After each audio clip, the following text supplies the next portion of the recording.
আজ যেটা তোমাদের সঙ্গে শেয়ার করব সেটা হলো আমার চিকেন ধোয়ার প্রসেস এবং তার সঙ্গে অবশ্যই চিকেনটা আমি কীভাবে রান্না করলাম। তো আমি একটু ইসুদুষ্ণ গরম জল করে রাখি, সেটা দিয়ে চিকেনটাকে ধুই।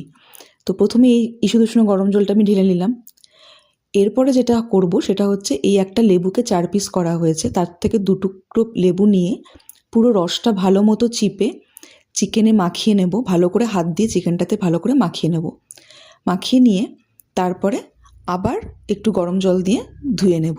গরম জল না হলেও হবে, ইসুদুষ্ণ গরম জল হলেই হবে। এইভাবেই আমি চিকেনটাকে ধুয়ে থাকি। এরপরে কড়াইতে এই পেঁয়াজ কুচি দিয়ে দিলাম। সরষের তেলে রান্না করব চিকেনটা। তো এখানে 4টে পেঁয়াজ আছে, একটু ভাজা ভাজা, জাস্ট একটু নরম নরম ভাজা হলে পরে চিকেনটাকে অ্যাড করে দিলাম আমি।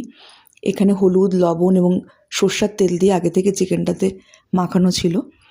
এরপরে যেটা অ্যাড করলাম সেটা হচ্ছে রসুন, আদা আর কাঁচা লঙ্কার একটা পেস্ট, যেটা মিক্সিতে করে নিয়েছিলাম।